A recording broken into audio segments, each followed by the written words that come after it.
Hello and welcome to Tokyo. This is one of my favorite spots in the city.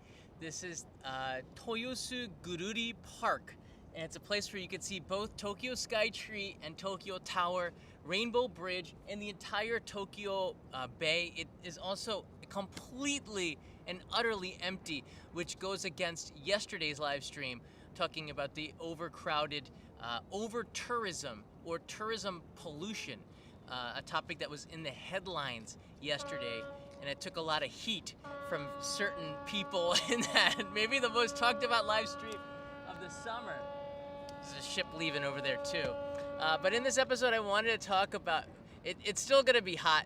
Dulce is here. I see the comment. It's still going to be hot, but Japanese summer is in effect over.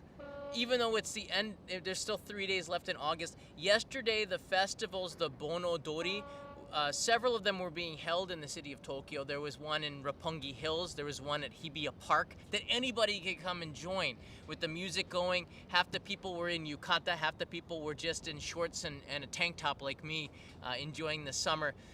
Those events are done. And once the last weekend is over in August, people start to go back to work, and it is completely empty. This is a spot where you would have a ton. Hold on, let me get this wide. You'd have a ton of people here sitting eating bento. This is lunchtime, enjoying themselves. There's not a soul here. This is absolutely crazy. And that's Odaiba in the distance. Do you see the Fuji TV building and Rainbow Bridge? There are some college kids here that are quite loud, and more power to them. They should enjoy their last remaining days of freedom before they themselves have to get back to studying. But yeah, it's really funny like that. Even the beaches are probably shutting down right now because the jellyfish are really bad in Japan at the end of August. There's just not enough money being made to justify keeping the beaches open. There's a lot of reasons why they shut it down at the end of August. Even though the weather is hot, people just aren't going the same, and you can't really go in the water with the jellyfish in there. You're gonna get stung. Even here, I saw some jellyfish in Tokyo Bay, Tokyo Harbor. So yeah, basically summer is effectively over. So how did it go for you? For Japan, it went extremely well in many respects. Yesterday's live stream is based on headlines that I got from Prime Minister Kishida, who's going to be trying to tackle over-tourism this fall. And it's going to be a monumental job because I think a lot of it has to do with the municipalities, the regional areas, and not so much the national government. But perhaps some of the suggestions, I think there were over 400 comments on that video yesterday, live stream. So a lot of those comments, I think, is something that maybe the government can learn from. And I think that was very helpful. Some of the people got angry at some of the comments, like I said, you're going to be shoulder to shoulder to other sweaty Americans. As an American myself, I have to point out one thing. Everybody is sweaty. It's not just one particular nationality. Just because they said it doesn't mean that you can get totally offended. There was one person who was totally offended by that, which my response was, you can read it. What doesn't offend you? Because it's August. Everybody is sweaty. Summer has been good. Let me go over right now. Yeah, you know, there's some helicopter tours that go through here. One of the things from yesterday's live stream that I think I can talk about today, the summer has been dominated by the Golden Route. And there's a lot of quotes because, again, a lot of the stuff that I've been covering over the last couple of months came from newspapers, headlines here, talking about the things and issues in Japan.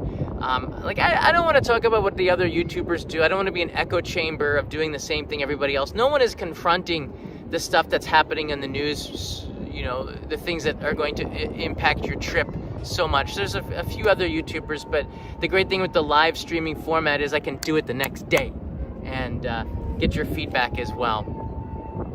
There's a lot of other activity going on besides tourists.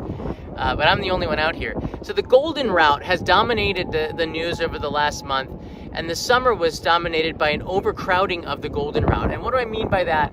I went online last night and I tried to pick out some websites. A lot of them are trying to sell their own golden routes. So essentially what it is here, this is one of them. This is, you arrive into Tokyo, then you go to Hakone or Mount Fuji. You might go to Nikko, which is just a little bit north of Tokyo. You might go to Kamakura. And then from Hakone, you skip Nagoya, which is a shame. And you go straight to Kyoto. And then from Kyoto, you probably go to Nara. You probably go to Osaka. And you might even go to Himeji Castle, which I think is one of the oldest and last, very few remaining castles that are that were not reconstructed, and that's one of them. And I want to add in Hiroshima and Miyajima also to the Golden Route, because if you look at the numbers, Hiroshima has become an extremely popular trip. And then to a lesser extent, you have Takayama and Matsumoto. Again, these are like optional package tours for a quote-unquote Golden Route for a company, but you're getting the idea here. These places are packed. Matsumoto not so much. And this is what I mean by the overcrowding. You have here another thing. I found this on the internets. Japan's Golden Routes, best places to visit. There's a lot of this going on. It's not coming from me. Tokyo, Mount Fuji, Fuji 5 lakes, Finger Lakes, the Kyoto, Nara, Osaka, Hiroshima, and Miyajima. So these are, up there as some of the best places. Again, the most crowded. Here's another one. This one shows starting in Narita, Tokyo, Mount Fuji, Kyoto, Osaka, and then you leave out of Kansai. That's their Golden Route. It's fascinating. Everybody had a different version of the Golden Route. This one includes the quote-unquote new Golden Route, which takes you to Tokyo, Nikko, Hakone, the red one, to Kyoto, Nara, Osaka, maybe Himeji in there, and then you go to Hiroshima. Everything included Hiroshima, which are sometimes optional. But the new Golden Route is the Hokuriku Arch Pass that JR has, where you can go to Kanazawa and loop around the Sea of Japan to Kyoto via Kanazawa, and Shirakawa-go, which is in the UNESCO World Heritage. If you see the pictures of Shirakawa-go, you're going to want to go there too. It's a stunning place, and they've had experiences with overcrowding as well. That's quite unique. And here's again the new Golden Route, which is what they call it. This one is from JNTO, the Japan National Tourism Organization, which is the branch of the government which would be giving the information to help with the over-tourism. That's just a term that they're using, or tourism pollution is another term. This is the Hokuriku Arch, and you can see it goes up and down from Tokyo, cutting through Nagano, Karuizawa, Toyama, Kanazawa, hitting in a couple of places. I'm surprised that Shirakawa-go is not on this one. Is it? No. And then you have Tsuruga. Like, a lot of these places are just on the route that you could stop off at. Itoigawa is a interchange. Not that much there, but I remember hitchhiking through it, and it was nice. But I don't know. It's like it's on the map. And you can see Shinosaka. Is that Kisukawa? Like, that's one of the onsen towns near in the Kansai region. Omi Hachiman, which is where Omi beef is. So, like, they're doing a good job of trying to promote more than just the usual tourist attractions. But yesterday's live stream, it didn't say don't come to Japan. The summer has been dominated by tourists who did come to Japan, and it's not locals that are getting upset, it's other tourists. And I want to make this point. Over-tourism is not fun for tourists. You don't want to go there and then be shoulder to shoulder with other people that are not from Japan. You just don't get an authentic experience of what Japan is by doing what everybody else is doing. The point is to go to places that they're not going to have a different experience, to have a more Japan experience. And you don't have that. I don't think you get that in Kyoto to the same respect as you did 10 years ago, just because of the overcrowding. You end up leaving a little bit frustrated, to be honest with you. And you can understand why the laws are there. I mean, we had tourists that are like paparazzi trying to take pictures of geisha or Michael, and that's an industry. They're trying to do their job. And there's privacy laws where you can't take somebody's picture and then post it on the internet without their permission. Like Instagram, you can't focus in on their face and stuff like that, and people were doing that. So they put signs in there saying no photos. So we got, there's a tension on the local side, but there's tension on the tourism side, because you can't, if your image of going to Kyoto is to sit in a garden and you have perfect Zen relaxation with nature, and you're in this Kyoto proper in the city center, that's a fantasy. You have to go out to the outreaches of Kyoto, to the lesser known temples and shrines, and you will find that experience. Maybe you can find it at certain times of the day as well, but it's not the reality anymore. I just want you all to know that. And before you come here, you have to have the facts, and that's what I do here. You have to have the reality. You have to know what's going on. Read the comments of the people who just got back from Kyoto. You get my point of view. This summer has been super interesting. I see Michael Sassano's in the house. Snack time from Toro Poco and me. Keep cool and comfortable. Thank you. I'm trying to keep cool. I got my tank top, trying to enjoy the last couple days of my summer. My schedule is different than Japan's schedule. My summer goes all the way up to Labor Day, I guess. I'm still American after all. My summer will go up until November, actually, because that's when I stop wearing shorts. The day after tomorrow, just a quick note, a day after tomorrow, I'm getting on the jet foil, and I'm going to one of Tokyo's islands for 1 night, 2 days, to make a main channel episode. I've been filming more than I've been editing. It's just been a super busy summer. And if you wouldn't mind, in the comments below, leave me notes on your summer. Did you come to Japan? How was your trip? Leave us notes down below, and I think other people reading it will benefit from it. Or reach out on the Discord server. We have about 16,500 Discord users over there that are actively writing back and forth about their experience, sharing it, pictures, and what's happening on the ground here. And a lot of my research comes from them, sharing the photos, and like, wow, it's crowded this year. I'm going to show you the Sky Tree and Tokyo Tower in a second, but before that, I want to give you a piece of information that was in JNTO. It came out on August 16th, and I think it is very significant. There's an article very quickly about it. I just clipped it here. I'm over here, yeah. The Japan National Tourism Association, JNTO, reported that the number of Japanese overseas travelers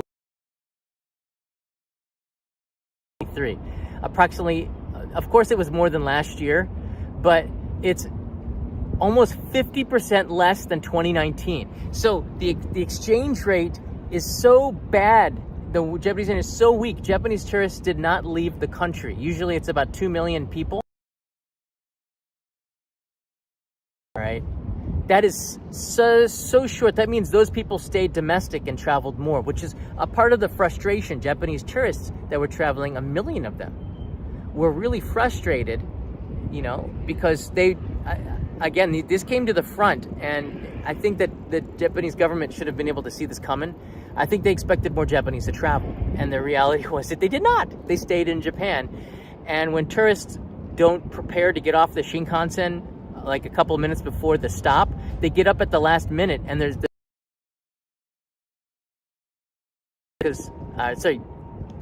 locals could not get off of the Shinkansen because tourists decided to get off when the train stopped, and that created some issues and some happy people, and those unhappy people are also voters.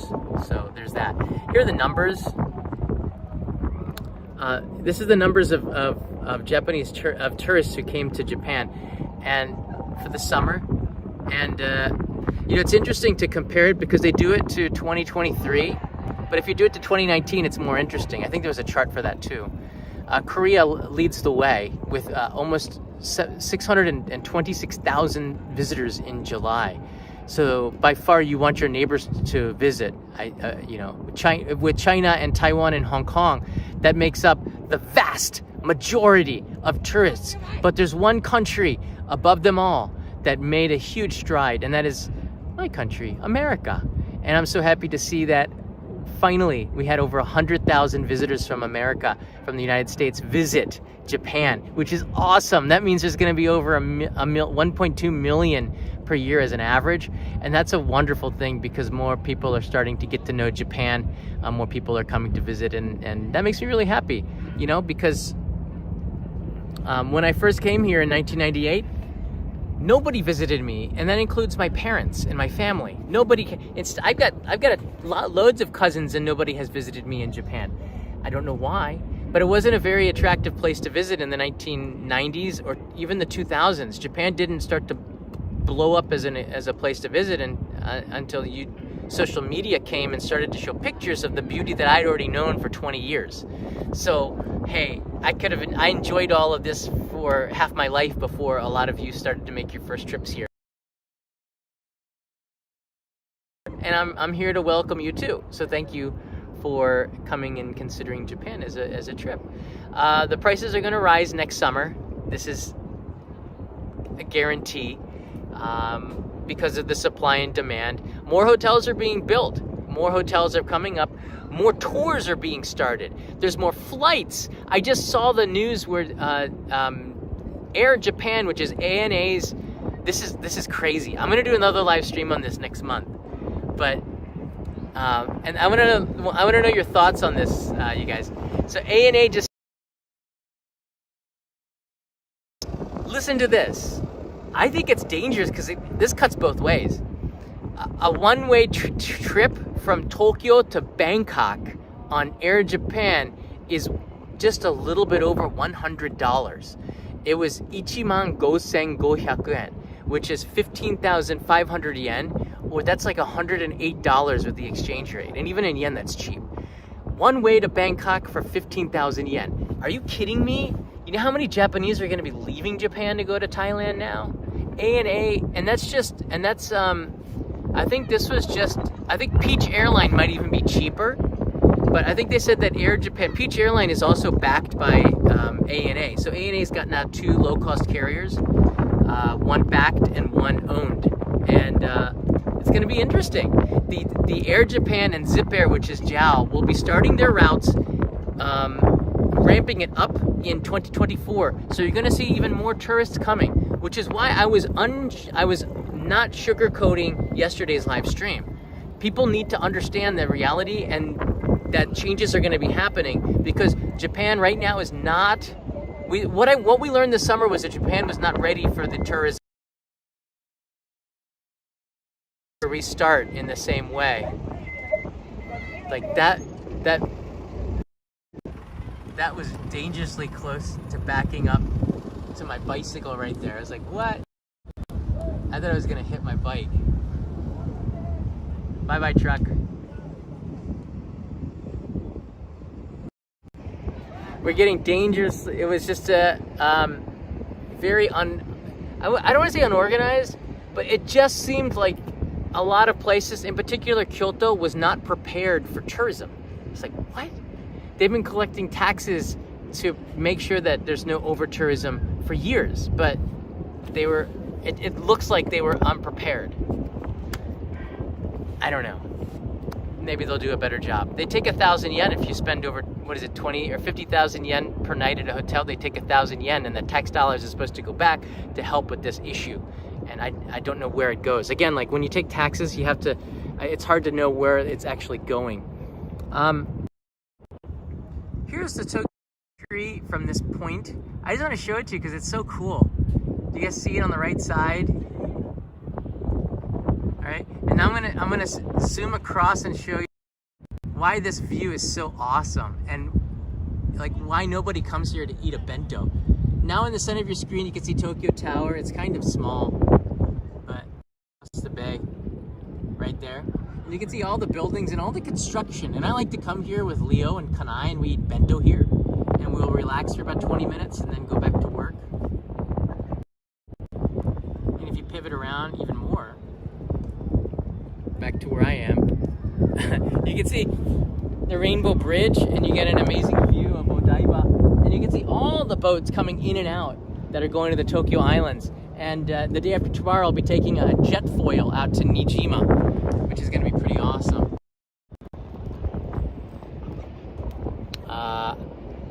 Yeah, it's going to be pretty awesome. A shout out to our Patreon supporters for that one. It's like a Patreon funded summer trip whenever I go to the islands. Thanks guys for the support on Patreon. All right, I want to take some questions here before I discuss how our summer has been. Tigrahov, nice to see that the storm has passed. This summer, if we summarize the summer, we'll also, of course, cannot ignore the amount of typhoons that came through and hit down in Kagoshima and Okinawa. One of them went past Okinawa and did a 180 and came back to Okinawa, which I don't think we'd seen before. We had typhoons that ran through Osaka and Kansai. We had a typhoon. That typhoon we thought might be coming up to Tokyo, and we altered. A lot of people altered their plans as a result of it. So I think, typhoons is just something we can't rule out. It's just Japanese summer. From what I've seen, staffing shortages are taking their toll, especially hotels. Getting fresh sheets in the trunk is getting more difficult. Chan, of course, is trapped in his trunk. Yes, we saw that as well. It wasn't just the hotels that were suffering. There's not enough hotel rooms. There really was a shortage of staff all around the country, in particular outside of Tokyo. And you did feel it. It took longer for them to clean the rooms. It took longer for, sometimes the hotel staff was not enough to serve the food, and you had too few. They did a really good job to compensate though, but people were overworked. And for the people in the hospitality industry here, I salute you. And I want to say thank you, because I traveled quite a bit too, and I had amazing experiences. I found this. And Chen, to your point, there were a lot of shortages, but I found that a lot of people that look like me from India, Nepal, Sri Lanka, Pakistan, even the Middle East, were working jobs in Japanese hospitality. And not only was their Japanese way better than mine, their grasp of Japanese culture probably was better than me too. It was amazing because they went to school specifically to learn this, and you can see they were the top of the crop. I had a guy, he was from India, and he served me at one of the hotels at check-in, and he could speak English and I could speak, English, but we spoke in Japanese. And the coolest thing about it was that his Japanese, although somewhat accented, was really good. He spoke in Keigo, which was amazing. And he got down on his knees and make sure he was eye level with me. He brought me a welcome drink. He didn't have his finger in the drink. He did everything so perfectly that I think that you have to have the same standards. I was going to say, okay, here comes a foreigner, and I was going to be really light on them. But I saw that he was better than some Japanese at the hospitality industry. So I think that if you're being served by somebody from South Asia, be aware that the service that you're about to get is going to be on the standard as if it were somebody Japanese serving you. And I think that was fantastic. And as somebody who's half Indian, I'm quite proud of that too. So I told him at the end in Japanese, I told him, and in English when I left, that I was really happy that he was here and he did an amazing job.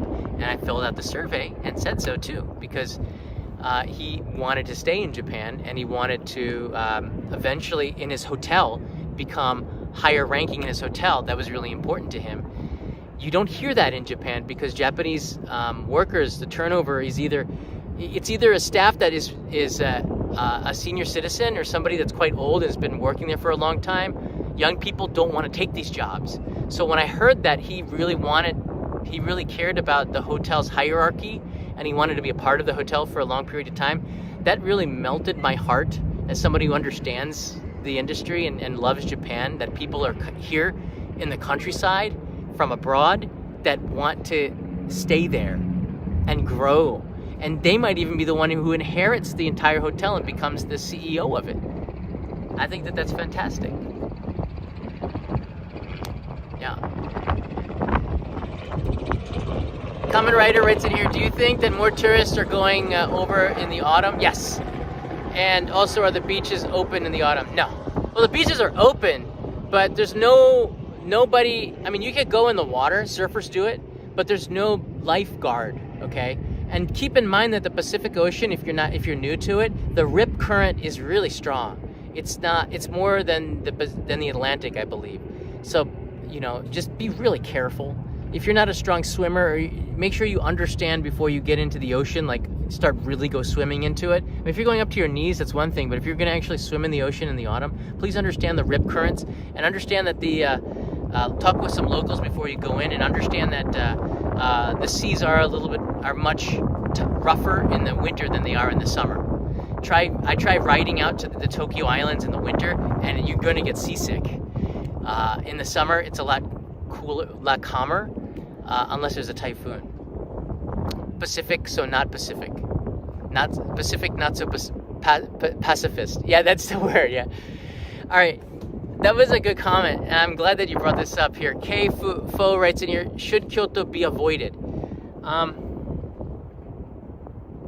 this is... No.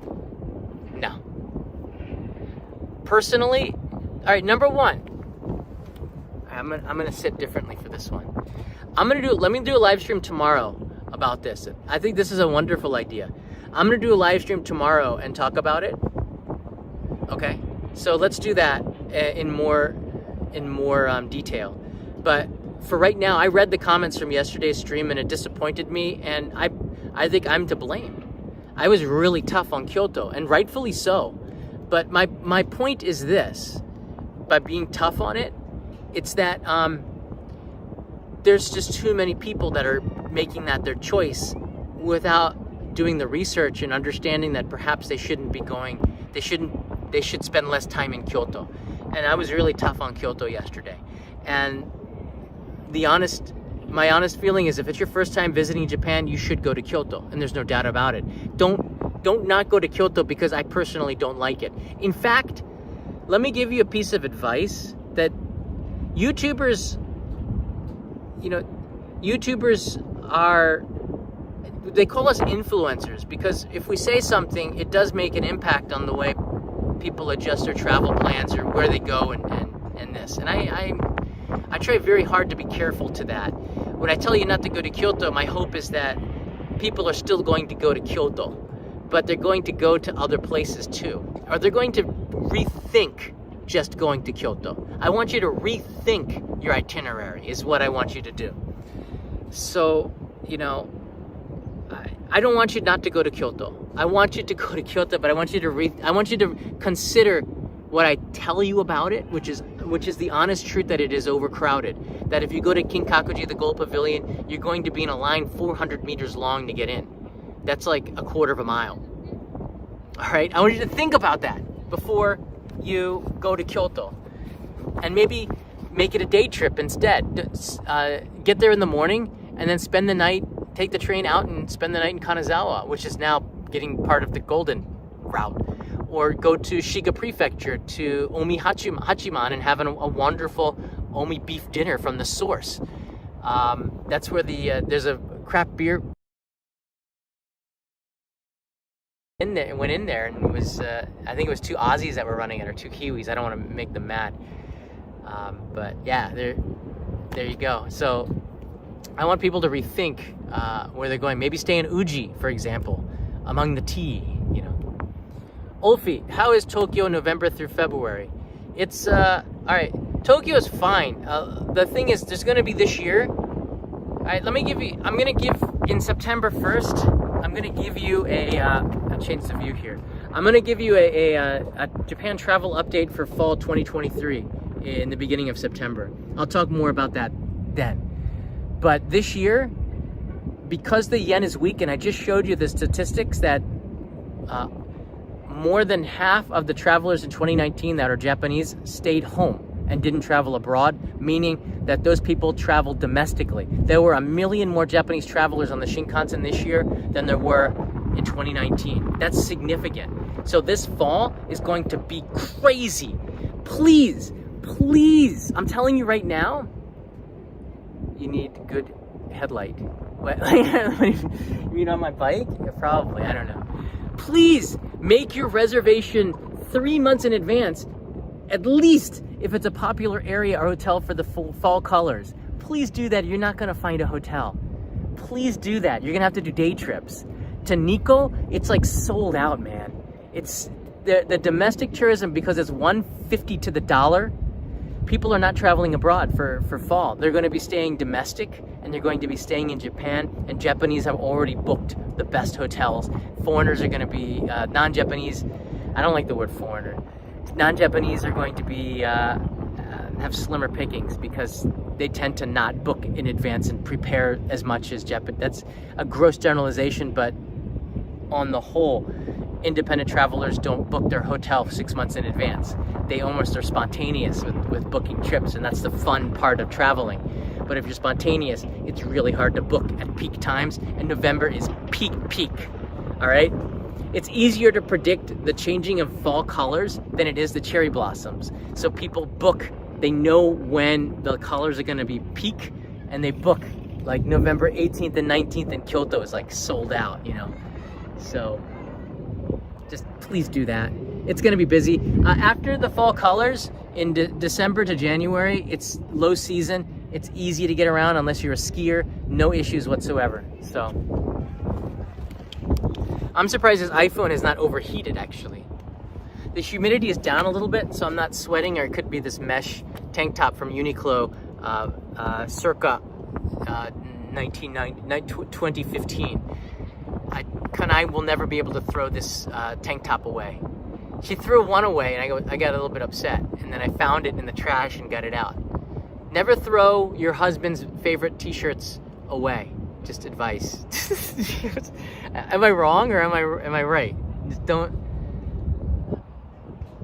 I used to wear these all the time, but you know, I'm like basically on a beach, so it's okay. I wouldn't wear this in Ginza, for example.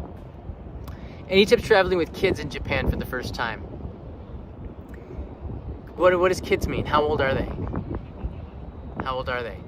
So if the kids are like under 3, you know, it's gonna be tough. You want a bigger room. Make sure you book a bigger room. Make sure you check the size of the room. Before you book the hotel, this is the 3 biggest tips that I have here. Never argue with your wife, unless it's your favorite t-shirt. That should be an understood thing. I would let anything go, but if I can't find lucky t-shirts, my luck is like out, man. This is a lucky t-shirt. I ran marathons in this, okay? And it doesn't smell at all. That I know of. Check that your hotel is near a playground.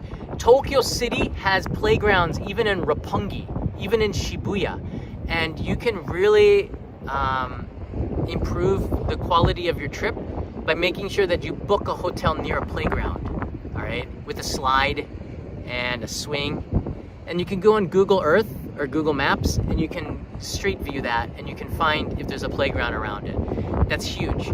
I would book your first 2 nights. I would do Tokyo Disneyland first because the size of the rooms are great, and they're very cost effective.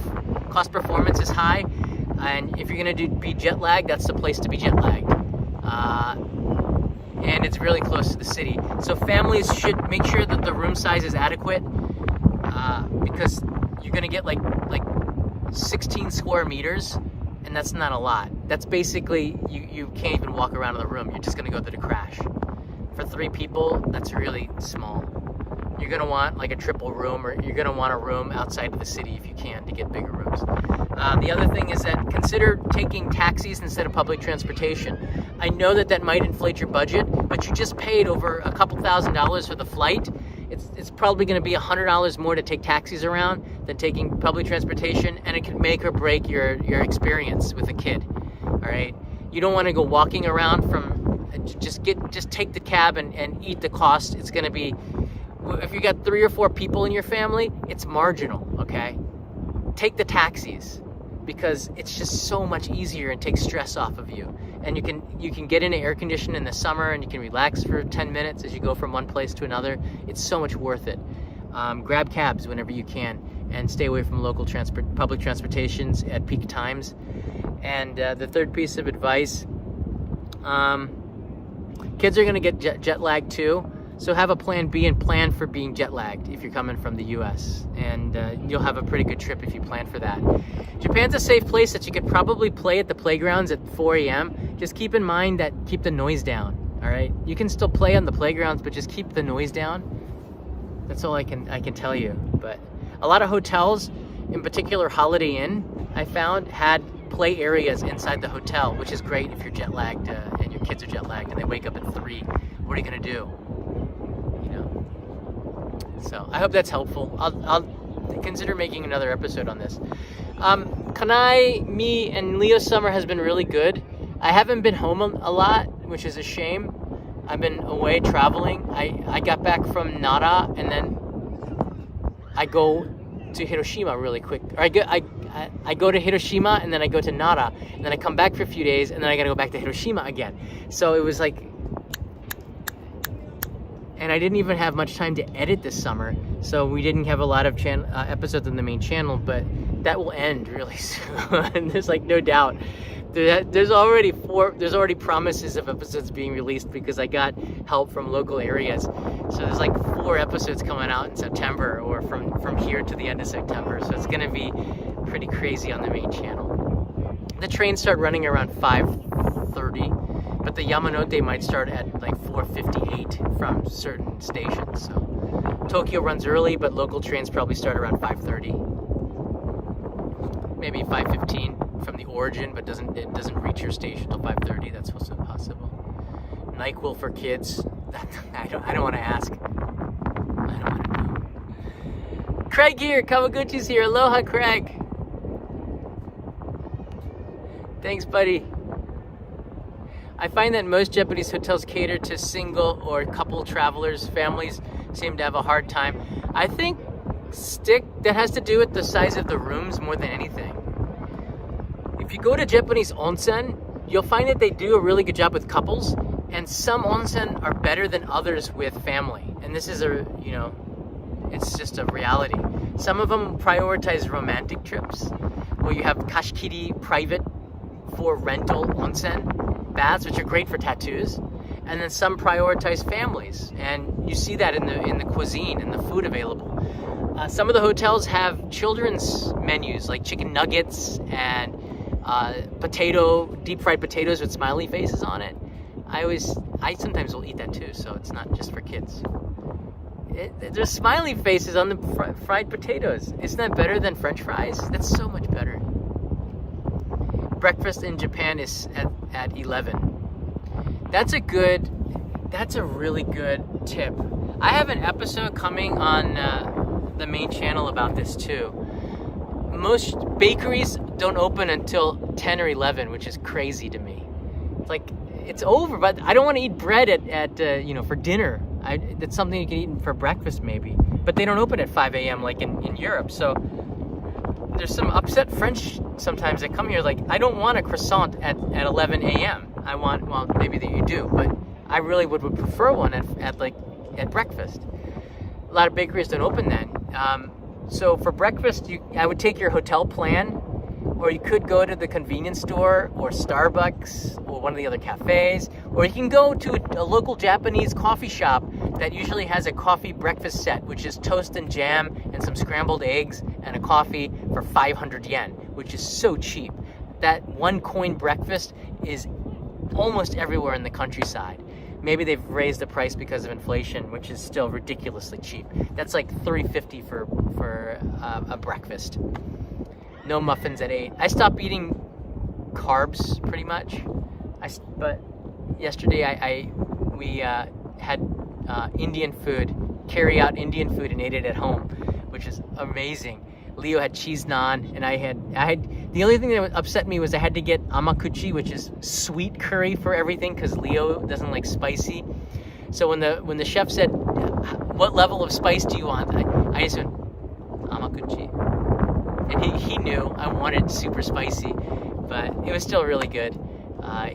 Leo ate my naan and the cheese naan, and I think he's eating too much bread, but I'm eating, if you're interested in a diet, I'm sort of off of it the last week, but I was intermittent fasting. I wouldn't eat I would only eat between 12 and 6, but even then, sometimes I wouldn't eat until 1:30 or 2, and I would end at like 5:30, and then I would just fast the whole time. And usually the food that I ate for lunch was chicken and broccoli and avocado guacamole or something. Not so much. And I was hungry for the first 4 or 5 days, and then I got used to not eating so much. And then I added an exercise in between there and went to the gym 3 times a week, 2 to 3 times a week, depending if I traveled. And lost okay, but I gained some of it this week back a little bit because I ate some tortillas.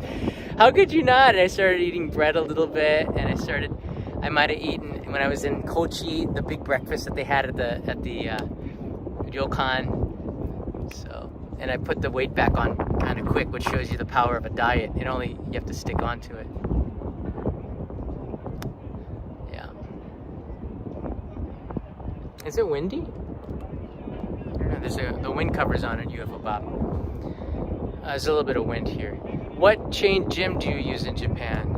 Well, first, I don't really want to tell you because I don't want people working out with me. But there are chains in there that are like 24 hours, and some of the chains allow you to go to any location around Japan. I don't know. One of it's about 7,000 yen a month, which is, what is that, like $50 a month? No, so it's okay. I go there, I think I spent about 35 minutes in there, 35, 40 minutes, and then I leave. But I run there, and I have a towel, and I wipe it off the sweat and cooling down, then I work out, and then I run back home. So I usually throw in like a 5 to 7 kilometer run. Actually, I should, like 3.5 to 7 kilometer run. Sometimes it's not that long because it was just too hot in there.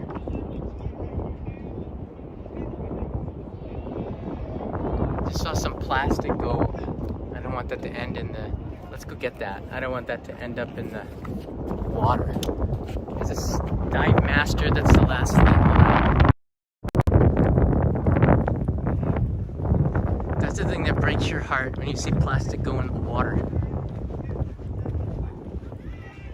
I'm a fish lover, not just for eating, but for. Thank you, tree, for blocking this. This is really awful. Let's go and take it back to them.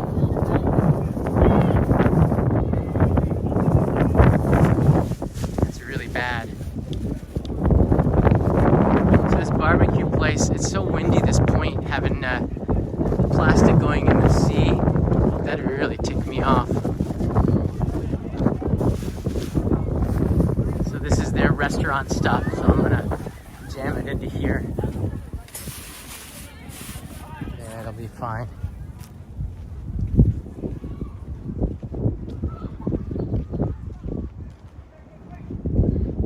Is the mic not working? Sorry if it's windy. I thought my body was blocking the wind. Is it still? It's weird. All right, let me put the mic like out of the wind here and then a bit more. It's so bright here. Get kind, Leo, something on the way back. I will at the Lalaport. Hey, well, thank you. And oh yeah, remember to hydrate. Thank you. I'm gonna end the live stream in a minute, but I just want to say that the summer has been really good. I've seen some. For us, I've been really busy filming, and I've been all over the country over the last couple of months. I'm going back to Kagoshima next month. The mic cover it's got the fuzzy on there. I don't understand. Did it disconnect? Hold on.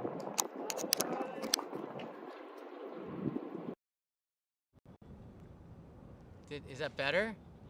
It should be fine. If it's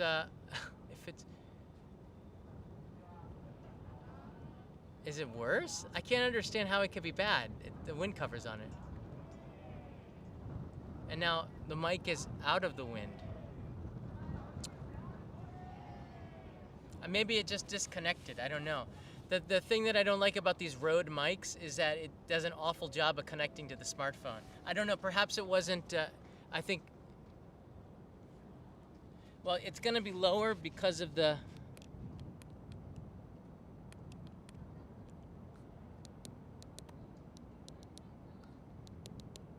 know, it's too hard. I can do this. How's that? It's good. Yeah, the audio is supposed to be low so it doesn't peak, but I'm guessing now it was the smartphone's mic that was connected and not the wireless mic. All right. So thanks for letting me know. Did it start off like this? Was it windy from the beginning?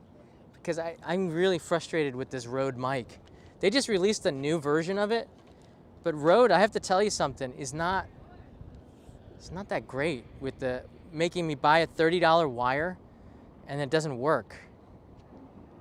Just have it connect into the phone or something. I don't know. It makes you look like you got chest hair, which I do, but actually not gray chest hair, which I don't. All right, everybody, like I was gonna end the live stream, you told me the mic's better. Wait, hold it. Windy the entire stream. Are you serious? Oh my gosh. Well, no one was talking about that earlier. It started with windy. So it didn't even though it's connected into, you see there's the wire. It's connected into the phone. It didn't even use the microphone. That's awful, Rode. This is a Rode issue because these wires are so bad. They don't connect. Let's keep it positive. They're not going to become the new iPhone. They're the new Apple in my book. All right, there you go. Summer's been good. We should have had this audio the whole time. I do apologize. Conversation was good. That's why we didn't say anything. Well, you should have. Well, okay. They knocked down the international ferry port that was on the other side, and they're building the parks. You see the excavators at it right now. And the park behind it has an amazing slide. So if you have a kid, you're going to want to come to the end of the Olympic Village right here and check out the park, which is awesome at the end right here. You can ride a bicycle there, or you can even take a bus from Tokyo Station, and it'll take you to the Harumi Village area. I guess they call this Harumi Village. I think it's bus 45 from Tokyo Station.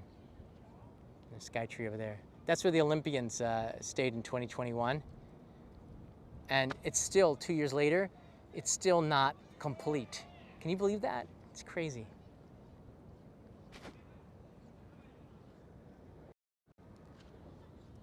All right, everybody, thanks so much for watching. I'm sorry for the windy opening. I didn't expect, I kind of thought that you had the mic going and it was gonna be fine, but I'll be back tomorrow to talk about, I think I'll do a live stream on why you should avoid Kyoto or you shouldn't avoid Kyoto. I think that's interesting, but maybe we'll get Kevin Riley's point of view and see what he says, because he lives down there and he's taking people on tours to Kyoto. So I think his experience might be really good to add into the live stream. So let me talk to him tonight and then see if I can get his opinion, and let's do that tomorrow. Arturo's already writing avoid. I think if it's your first time to Japan, I don't think you can avoid, because I don't want to say that, because I would regret it if it was me and I avoided Kyoto for the first time. I think instead of maybe spending the night there, maybe you spend one night instead of 3.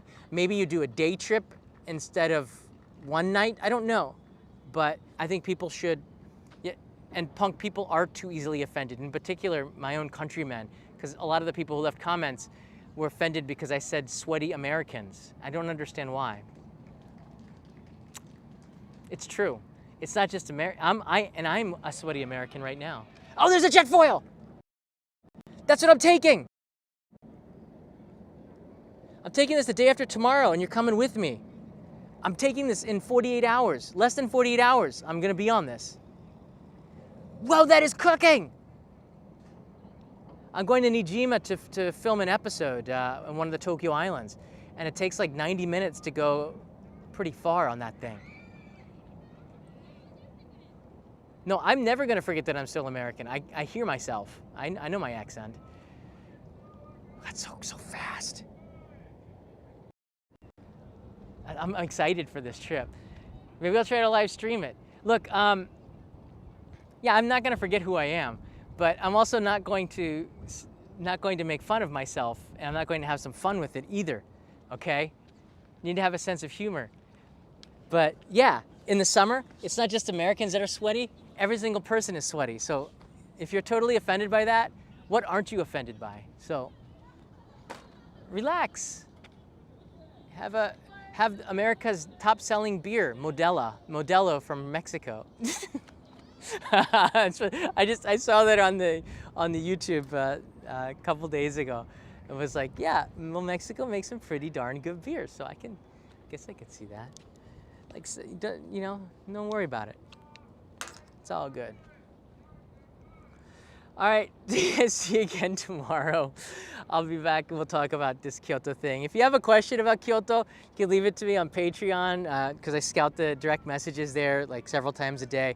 Or you could just leave a comment at the end of this video and I'll address this if you have questions about it. But I do appreciate you asking about my comments yesterday, because I was on purpose not sugarcoating yesterday's live stream. It was on purpose to drive home the fact that Kyoto is just too darn crowded